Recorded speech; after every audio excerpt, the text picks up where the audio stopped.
Hi, my name's Cody and you're watching Lunch Ride. Before we get started, I know why you're here. You've seen the title card, you might have watched the last episode to the bitter end. So you're here because you probably want to know or you need to know what happened. I'm not gonna make you go back and do homework. You don't need to rewatch the video. I'll show you what I'm talking about right here.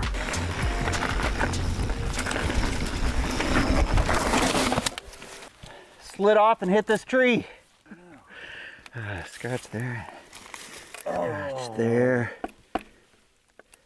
Oh no. I think it's cracked. Yeah. So let me break it down. Of course I was wearing my GoPro, so I was lucky enough to catch the whole event, and that allows me to rewatch and relive it a bunch of times and figure out exactly where I went wrong. I can tell just by the way the track that my bike is taking that I'm not looking far enough up the trail. I am looking at the other side of the creek, right on the other side of the bank. If I was looking farther up the trail, I would have seen this tree, but no, by the time I get across the creek and put that wheel down, it's too late. And so when I hit that tree, man, I thought for sure I was gonna snap my handlebars. You can see that as I hit the tree, it turns my lever around. But as I'm looking over the bike here, check this out. Look at this tree right here. That is where the down tube hit the tree. Oh my God. What happens next? I go into full denial. It's just a scratch. It'll make it back, whatever it is. And the rest of the ride was beautiful. But we get back to the truck. I make it back home. I put the bike away, and other than like maybe poking at it a little bit or just trying to see a little bit, I go into weeks of denial. See, it was right before the holidays. So we went back to Colorado to spend Christmas with my mom, and Yeti is closed for the holidays, so I can't even talk to them until after the new year. I tried not to think about it, but I was sad. I mean, the thing is, it's not obviously, I don't know. I mean, it's cracked. Obviously now it's cracked, but at the time I'm just hopeful that it's maybe just a deep scratch and it's fine. But there's a couple things about it that were really telltale signs.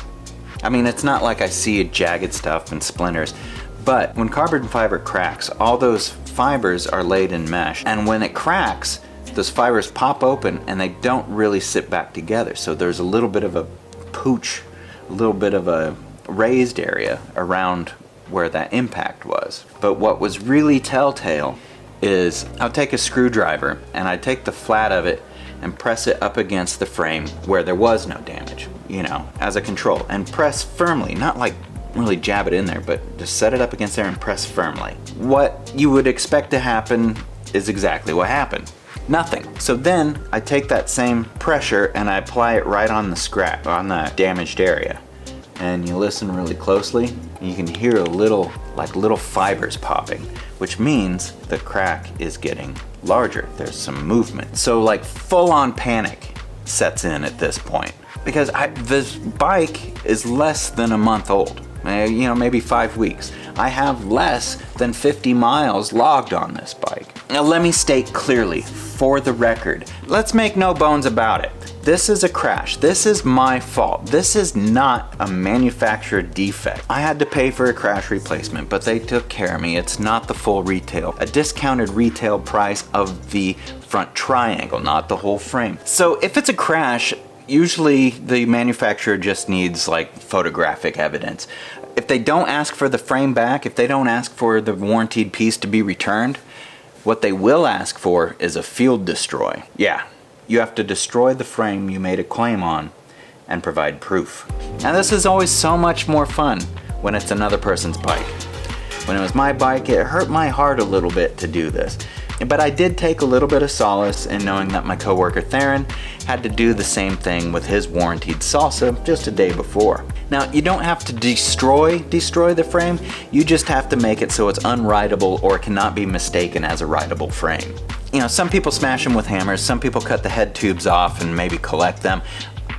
I kind of want to make some sort of wall art out of mine to hang in the garage, but I haven't decided what to do yet. So I just cut through the bottom bracket a couple times. And I got the new frame in. It doesn't come with a shock or any other kind of hardware, so I had to rebuild the bike. So I have my initial thoughts of the bike, and And it's basically, I love it. There are a few noticeable differences between the Trance and the Yeti, but I want to ride it some more to get more of an educated opinion about it. I want to get at least 100 miles in on it before I give it a full out review. Anyway, my name's Cody. What else was I gonna tell you? Also, another thing that I want to point out is Lunch Ride has t-shirts. If you want to support the channel, the best way to do that is go to the website, lunchridemtb.com. There'll be a link in the description below where you can find the t-shirts. I've got like 4 or 5 different color combinations, but it's a good way to support the channel. If I get a little bit of money coming in, I can justify all the time that I spend on this to my wife. I also have new stickers of the logo, so if you like it, send me an email at lunchridemtb@gmail.com. Is that how emails go? Oh my god, I can't remember how emails go. lunchridemtb@gmail.com. Send me an email with your address and I will send you a couple stickers as long as I have some for free to you, because I love you. You're my friends. Yeah. Buds. Buddies.